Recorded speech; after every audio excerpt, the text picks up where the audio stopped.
guys, I'm here with part 2 of my Q&A. I did part 1 and I'd actually filmed the entire Q&A and I ended up losing the second half of the footage. So here we are, we're back, and I've gone through and I've like retyped the questions so I can hopefully answer them, and we'll get started. If you travel internationally again, where will you go? Well, the question is more like, where will I not go? Because I love to travel. That's where I want to spend, you know, any like extra time and money that Kurt and I have at any point. I just want to travel. I love going places with him. I want to take my kids to all these places. I love creating memories. I love travel. So, I mean, off the top of my head, I jotted down some like Italy, Germany, Greece, Holland, France, Switzerland. Fun fact, I actually have extended family in Switzerland. And then they live in the Sottel region on Lake Lucerne. And so it'd be really cool to go and like meet them and talk to them. My dad has spent time with them. So it's actually really cool that we could go and actually see members of my family. So I would love to do that someday. What are your favorite British TV shows and movies? Well, I mean, a million, but I really did make notes because I didn't want this to last, you know, 5 hours.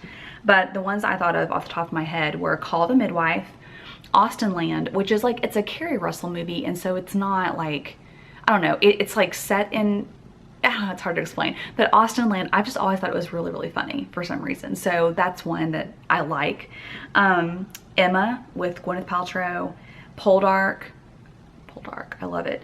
Home Fires, that was a tragedy when they canceled Home Fires, if anyone is in that world with me, but it was on PBS, Masterpiece PBS, and they didn't renew it, and so we were left hanging with all these like cliffhangers at the end. But I really loved that show. I loved Home Fires. About Time is a more modern movie and set in London and in different places in England, and that is a movie that forever changed like how I look at life and how I live my life. So super deep when you think about it, but really fun to watch and one of my favorites of all time. And Downton Abbey, of course, that's a series that Kurt and I actually don't watch many series together, and it's something that we want to change. We actually want to like watch more series together, and so we did watch Downton together before we went to London, because I was like, if we're going to see Highclere Castle, we're gonna watch Downton Abbey together. So we loved it. We loved watching that together, and so I have great memories associated with it. So I'm probably due for a rewatch, but love Downton. What books are you reading right now? I'm a chronic starter. I start a lot of things and I for some reason never finish, because I'm always like distracted by the next new book I want to read. So like I start a lot and I need to work on finishing. But currently I'm reading Glory in the Ordinary, which is about kind of the like mundane tasks of, you know, being a homemaker and the work of the home, and how it can feel like we're not doing anything of value, or society will tell us we're not doing anything of value, and it's eternally important what we do. So that's a powerful book. I love it. I'm reading a biography currently of Princess Diana, and it's actually different than one I've ever read, because it is so, I feel like it's very centered in its perspective. So you're looking at all parts of that story, you know what I mean? Like, I think there's a lot of biographies of her are either really sympathetic to her or sympathetic towards Charles or whatever. This one is very middle of the road, and how the author is able to really paint an entire picture that it was just complicated. You know what I mean? It was just a complicated situation. So I really have enjoyed reading it, because I've read so much about the royal family, and it's neat to read a different perspective. Side note, I just finished reading Fergie's autobiography, or, you know, Sarah Ferguson, Duchess of York, and it was written ages ago. So she wrote one back in like 1986, because I remember thinking that was right before Diana died. So I read that one, and very interesting. Like, I feel like I could talk so much about this, but her perspective is very interesting, but you can tell it's very like skewed, you know what I mean? Which, I mean, duh, like all of our perspectives would be skewed in some way, but it was just, I don't know, like reading it, I was like, yikes. You know, she kind of like blamed a lot of people, but then she also, you can tell, had such low self-esteem. Like even writing that book, she had low self-esteem. So really sad. And then I started reading her second one that had come out in like 2011. I think it was called Finding Sarah. And it was supposed to be like, you know, that she's like found herself. Oh great, it started to rain. Do you hear that? I hope you guys, that doesn't bother you guys. Maybe it'll be soothing to you if you hear it, but it's like pouring down rain all of a sudden. Okay. Anyway, I was so put off by the fact that Sarah literally copied and pasted, like in parts talking about her past. She copied and pasted from her first book. Like I just read the 1996 book, and I remember thinking, does she think that people aren't gonna notice this? Like, because it was literally copied and pasted, like whole paragraphs of text. And I don't know if that's normal, but I was like, you know. Anyway, so I haven't finished that one. I started this Diana one because it's been sitting on my bookshelf for so long. So I wanted to finish that one, or start that one anyway. And I put Sarah away because I was like not in the mood to finish it. So then another one that I'm currently reading is Simplicity Parenting. I think Kurt just came in.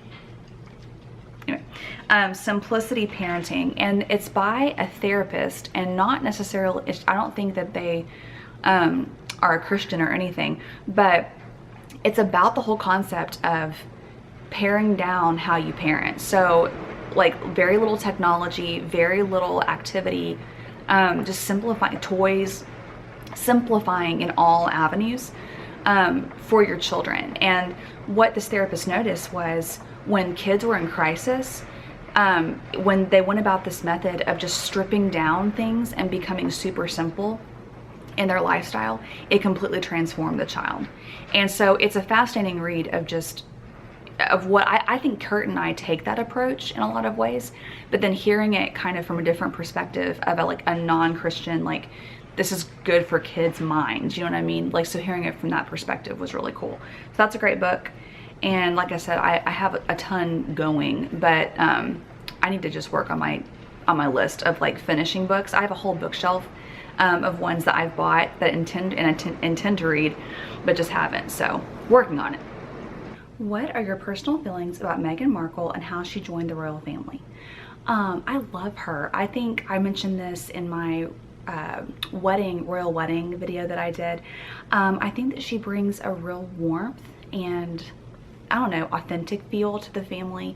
When William and Kate, I guess, have more of a role to play because they are for sure, you know, William's gonna for sure take over the throne, most likely. And, you know, it's the kind of thing where they just have less at stake, you know what I mean? So I love seeing, you know, like when they're walking around, like, you know, she'll put her hand on his back or they'll hold hands, whatever. And I think that's it's a sweet departure, I guess, from what we're used to seeing with the royal family. And I like that she has brought her own, you know, flair to things, but she's still being very respectful of that institution. You know, like she's wearing the hats and she's, you know, curtsying and she's doing the things that make them, you know what I mean? So I think that she's striking a really good balance so far, and I love her. I love watching her. How do you take time with God each day while raising a young family? I might have talked about this in the other video. I can't remember. It's hard to remember what I've talked about before or not, but you know, since Luke has been getting up really early, I've tried to accomplish more each day, including being more consistent and at least just reading my Bible app. And that's the things that are helping me right now, are apps, really. And nothing substitutes, you know, really opening your Bible and studying it. But I also think that there's, you know, seasons that we go through, you know, and so I like the app YouVersion Bible. I read the chronological reading plan on that each day. It breaks it down for you each day. I also love the First 5 app. That's by Lisa Turkhurst, and she has just really, really great wisdom, and she meets you where you are, you know what I mean? Like you can tell that she's in the trenches with you, and so I love those apps. And also I think it's a good thing to show kids, like, you're studying your Bible and you're doing your quiet time, so hand them a Bible activity book, hand them a little coloring page, you know, with a Bible story on it, and make it like a family thing, you know what I mean? I think we get in this zone of like, it has to be by myself, it has to be just like quiet time alone with God, and that is obviously, you know, a great thing. But I think in this season, you know, it would be a great example to your kids to say, okay, I need to read my Bible now. I'm going to have my Bible time. Why don't you have your time with Jesus too? So kind of, I guess, in a busy season of young kids, it's like, you know, it may not look like you think it should, but it's a great way to include them in that as well. What are your best tips for staying organized as a large family? I have none. Any advice for keeping your kids' clothes organized? No. Do you only have a certain amount for each child, or do you rotate them out often? I really, in all seriousness, do not have any tips. I feel like that's my biggest pain point right now, is just clutter. And I'm trying, you know, I'm going through a productivity course with Jordan Page, and I love her. I love her channel, and I love just what she does. But part of it is identifying your pain points, like what causes you grief like all the time, you know, and then just tackling those pain points little by little. So for me, it is clutter. I mean, I just feel like I look around and things are just piled places, and I hate that. So what I've been trying to do just a little each day is just tackling a pain point, or at least making progress on a pain point.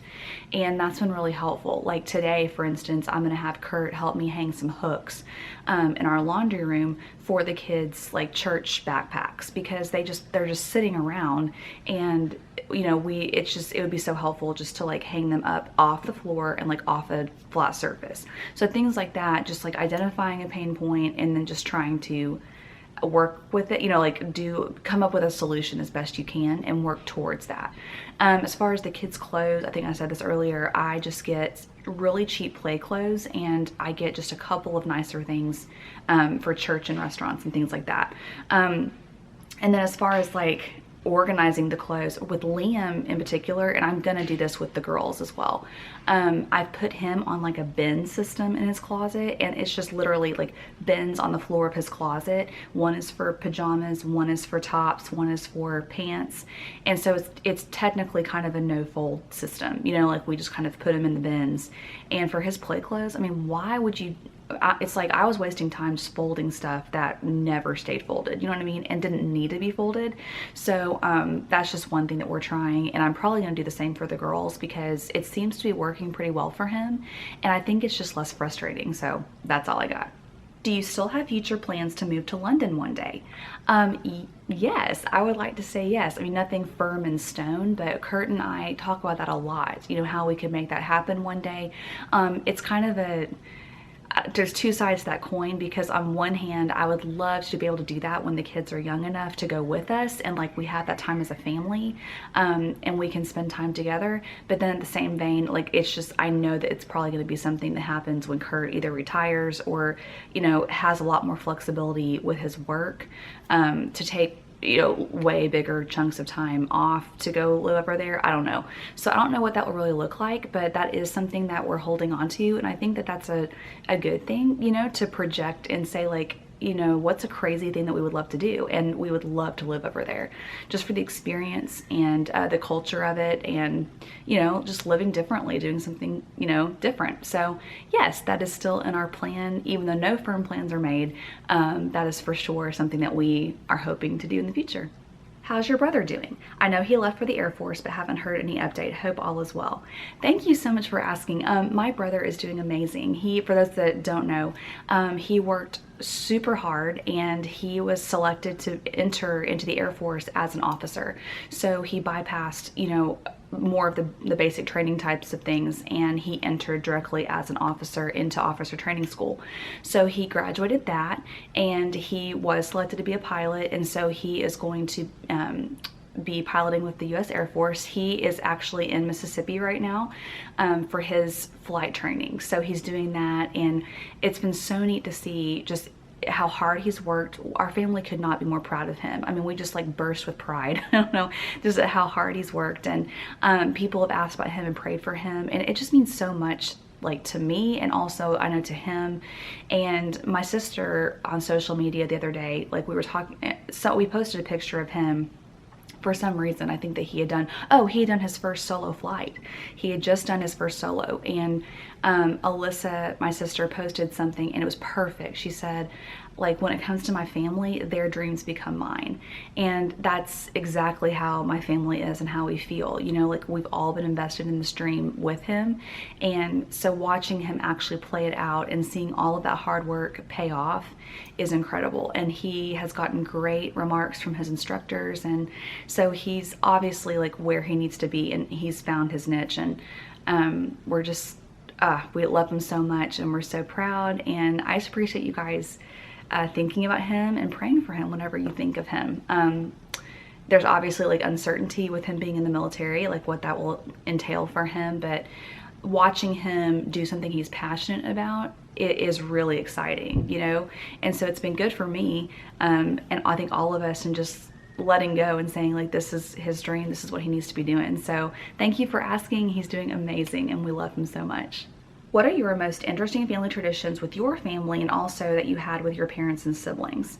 Really for us, I think it's just spending time together. That might not look the exact same way like every year or every day or whatever, but it's always just been prioritizing the togetherness, you know, and that's what's important.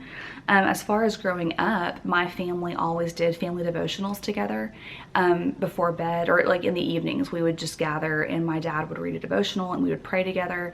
And that is something that I've carried over with my kids.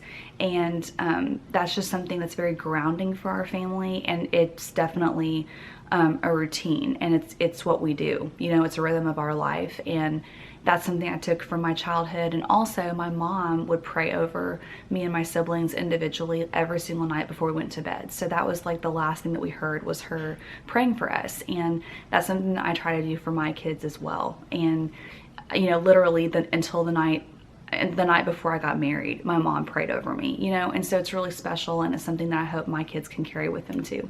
What's one home decor style that you thought you'd always love when you began homemaking that has drastically changed? I haven't evolved hugely, like there hasn't been like something that I was dead set on and then really changed, but I started out when I first got married, you know, I was just trying to make hand-me-downs work, you know what I mean? We were on literally less than a shoestring budget, and everything was, you know, given to us, or, you know, secondhand or whatever, which is that, you know, that's just part of it. And it's like, that's a good thing, you know, and it grows you and it makes you creative. And you know, it's good to not invest in like really expensive stuff when you aren't sure what you really want. But I loved Laurie Smith, and she's kind of come back on the scene because Trading Spaces is back on the scene, but I always loved Laurie Smith's style. And she wrote this book, and I just devoured that book. I was like, that is what I want. And it was this really great mix of what I considered like Southern traditional style, just a very, or not even Southern, but just traditional style mixed with like a good mid-century vibe going through it, you know. And she had redone an older home, and they ironically at that time lived in Jackson, Mississippi, which is where we were living at the time. So it was cool because I knew the exact neighborhood, like where her house was. And now that we, you know, I've gone through kind of a little bit different evolutions in each house, because I really do, this sounds weird, I let the house just kind of tell me, I don't know, like what it needs and what looks right. And so every house has been different, but this is the one where I feel like I really might land on Laurie's style. You know what I mean? Like full circle, we're back. And I feel like, you know, this is an older home. This is one that I feel like we can mix some stuff around really well and have a traditional feel, mixing in stuff that makes sense with this home, because it was built a little later than mid-century, but you know, early 1971. So it lends itself to mixing some cool stuff in. And I've always just known I did not want a cookie cutter house. Like I did not want something that everyone else had. And so that's why I fell in love with this house, because the bones are so unique and just cool. And so I knew that we could do something really neat with it. And so it's exciting to accomplish that. And so finally, kind of full circle now, I think that I could finally land on Laurie's style. I love it so much. What do you do to intellectually or creatively challenge yourself to grow? That's a good question. Creatively, I'm always teaching myself to do things. So like, I wrote some notes down. Like, I taught myself how to do Photoshop and iMovie, like to do YouTube videos. I've taught myself to edit. I'm self-taught and all that. How to do some basic photography stuff with different lenses and the different, you know, photography skills at a very basic level. And so creatively, I feel like I'm always like, if there's something I don't know how to do, then I try to teach myself how to do it. And even if it's through like a YouTube video, then I will try to teach myself. And so I feel like I always have something new that I'm kind of doing as an outlet. And right now it's YouTube, and I really am enjoying YouTube. And I've done different things at different times, but I'm just always trying things that interest me. And I think that's how I grow, like, creatively. Intellectually, I would say I love to read about different, like, especially with history. I love to read about different periods of history that I'm interested in. And, you know, Kurt's a reader too, and so we'll read things, or he might pass on an article, you know, to me, and we'll talk about it. Worldview types of discussions, we enjoy that. And so I think at the core of this, reading is really, I think, the best teacher, you know, and reading different points of view, and, you know, you can absorb information, I think, better that way. And so I'm always trying, you know, I'm limited on my time these days, but I'm trying to always be reading something that teaches me something. And my favorite genre of books is biography. I love reading people's stories and listening, you know, on audiobooks to people's stories.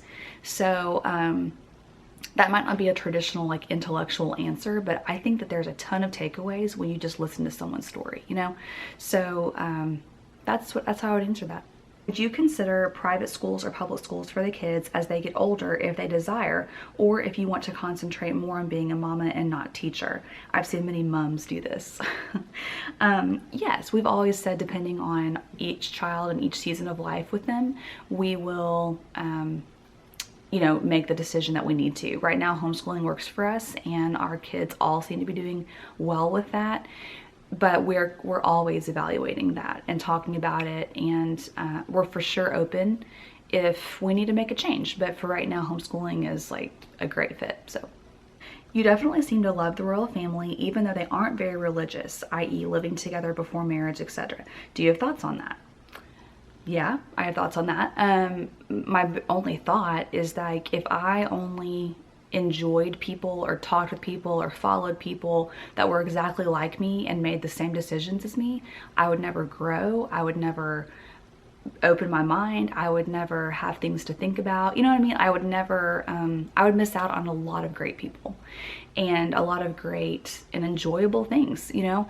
And I think that you can't, you're so limited when you only, you know, follow people that, or, you know, that when you can't see a bigger picture there, you know what I mean? And so yes, they make different choices than I do, but that doesn't mean that I can't, you know, enjoy keeping up with them. And like with the royal family currently, there's such a parallel, specifically with like William and Kate and their kids, you know, the ages of their kids, and just viewing them as, like, you know, we're on kind of a parallel track, you know, with our kids being the same ages. And it's just fun. It's enjoyable, you know? I think that you can follow someone's story and you can enjoy them as a you know, even if you're making different choices, you know, where we all have different belief systems, we're all making different choices, but we should never limit ourselves to only, you know, engaging or only following people that are exactly like us, because at our core, like, we are all extremely different, and it would be boring if we weren't. Since you homeschool and the children are all together the majority of the time, how do you keep them from bickering? That I don't. I mean, I can't, you know, keep them from bickering. They do. And that's actually, just being transparent, that's, you know, a big issue with us right now at the ages they are. And so I feel like it's a constant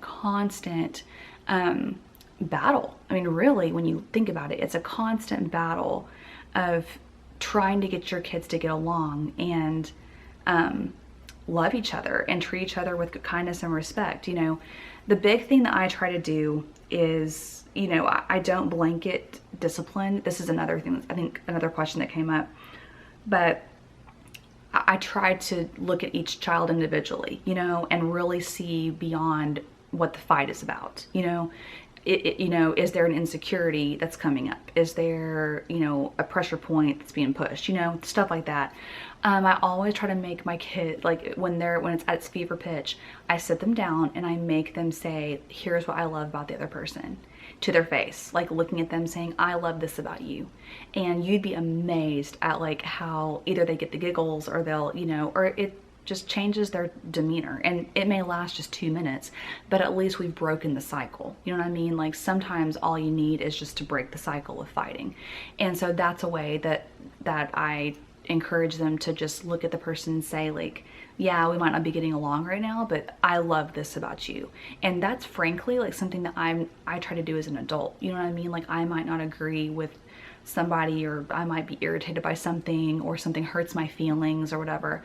But when you can just put that aside for a second and say, here's what I love about this person, or here's something I can admire about this person, then it really does change your perspective. Another thing that I try to do with my kids is I try to make sure that each of them is heard.